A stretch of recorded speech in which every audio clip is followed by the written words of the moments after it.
To the Trump cronies working on this, we will know if you are destroying documents and evidence. You will not outrun the law. You will not outrun the truth. This isn't political. The survivors deserve the truth, and the American people are demanding it. Democrats and Republicans agree the American people deserve the truth. So Donald Trump, stop hiding, stop delaying, come clean with the American people, and if you don't, Democrats will make sure that the truth comes out. Our next speaker is Senator Durbin.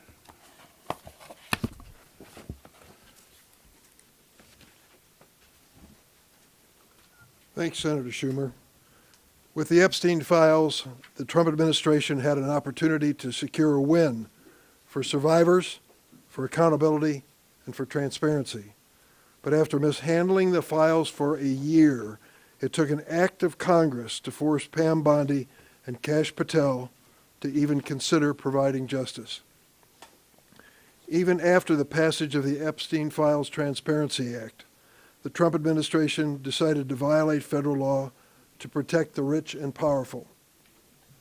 The law required DOJ to produce the files by December 19th, yet the vast majority of those files were not produced until January 30th. 42 days later. Department of Justice has violated the legislation's protection for victims by publishing records without redacting personally identifiable information of victims, including nude photos where their names and faces could be identified. In sharp contrast, other produced records heavily redacted information identifying powerful business and political figures who are alleged conspirators or material witnesses to Epstein's crimes.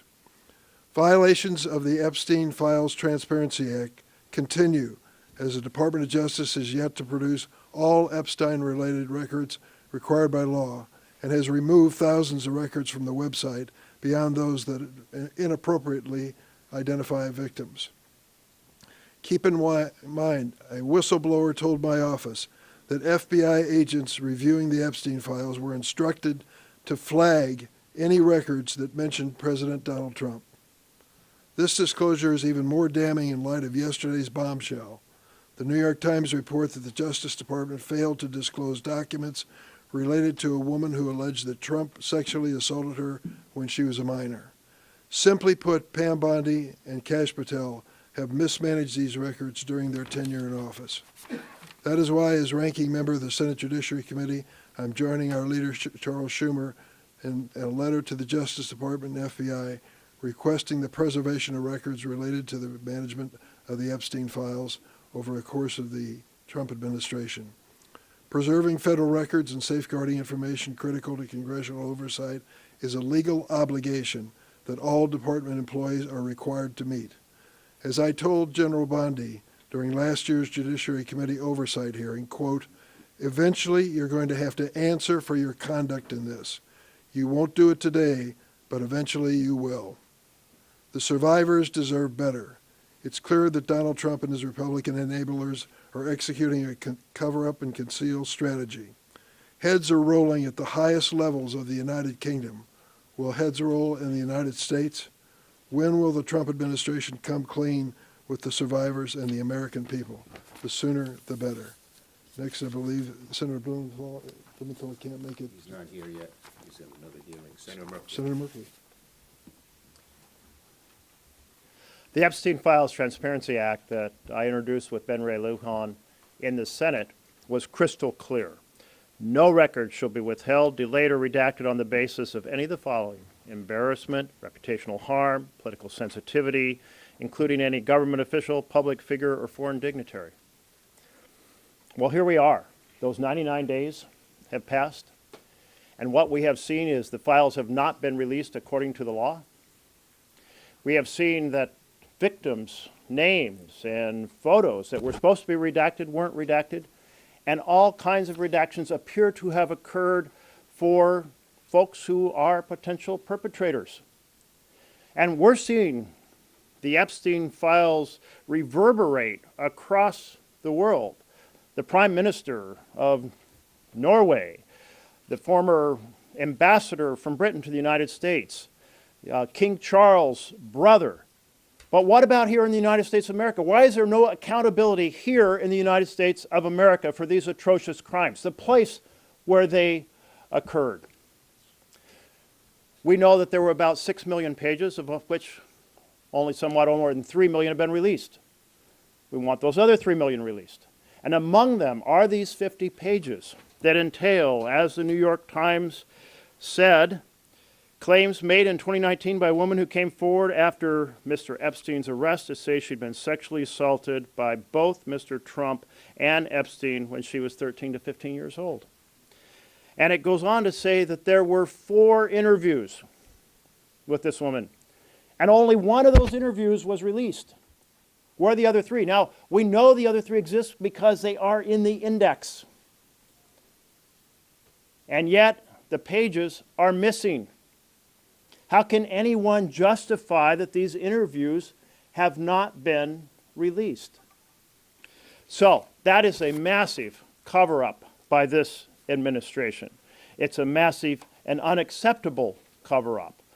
We also know from the Telegraph that there are 6 secret storage units rented across the country by Epstein that may have contained information that the Department of Justice hasn't apparently attempted to retrieve.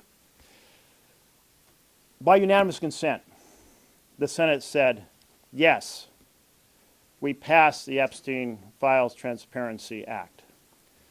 Senator Schumer came forward and tried to strengthen that act with some real penalties, and the Republican whip objected.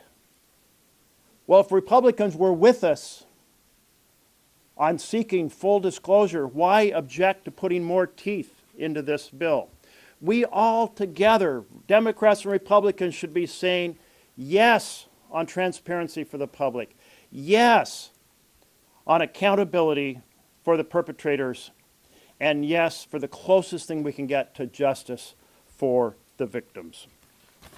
Senator Gallego's been relentless on this issue. Senator Gallego. Thank you. As we stated, princes, CEOs, the most powerful men in the world are being held accountable everywhere except the United States, where we are supposed to be a country of equal justice under the law.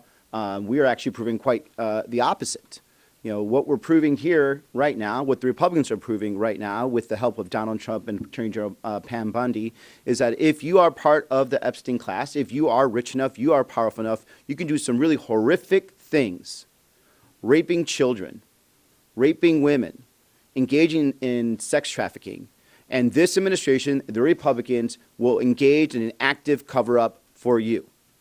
And even more so, now we're getting even more reports of some real serious allegations of this president from a minor, a woman who was a minor, that is accusing the president of some very serious crimes. The American public deserves to know what happened, who was involved.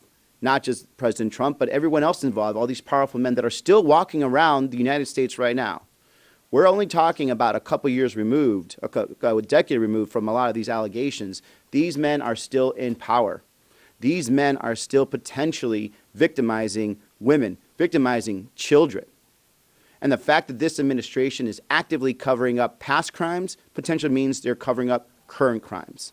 It's time for us to have full transparency. It's time for us to have accountability. It's time for us to throw some people in jail that did some really horrible stuff against kids in this country. And the fact that Donald Trump and the Republicans, after talking a big game for so many years about going after pedophiles, are actively covering up for pedophiles right now should tell you exactly what is wrong with this administration.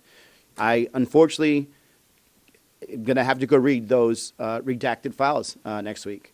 It's one of those things that you don't want to do. The disgusting nature of what I'm going to find on there is going to probably make me very ill. But because we have an administration that's actively covering up for pedophiles, we have to take this step. And we have to take this step to keep them accountable and to expose all these pedophiles that are still in power right now all over this country. Thank you. And just one more point, which this article from the New York Times shows. More and more keeps coming out.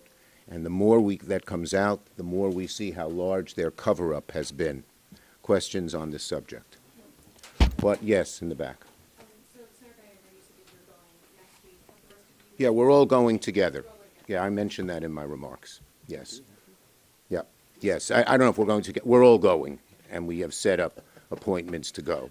Yes. Leader Schumer, you asked for unanimous consent on the floor a few weeks ago. Whip Barrasso objected. What is your floor strategy moving forward to kind of get Senate action on this?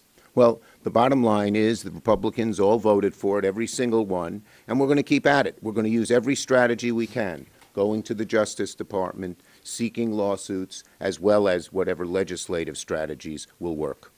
Yes. Over in the House side, the Clintons are being deposed starting today and tomorrow in the Epstein investigation. Just your general reaction into that. Look, all the truth should come out, period. Yes. Thank you, Senator Schumer from the Italian National TV. Just two quick questions. One, do you also see a difference between the treatment that this case has been happening in Europe and here in the As my colleagues well outlined, I agree. And, okay, second question, how do you react to people who say that Democrats and Republicans are enacting a new form of McCarthyism, basically judging guilty by association, whoever is in the email or... Yeah, all we want is the truth, the truth. Is there any danger of new Yes. form of McCarthyism? Is there any effort to reach out to the woman who made the claim against President Trump? There will be efforts to reach out to everyone who's willing to come forward and speak. And do you want to talk about that? I think I mentioned in my remarks. Yeah. Both lead a letter on preserving evidence and witnesses. Yeah, so we can get it. Yes.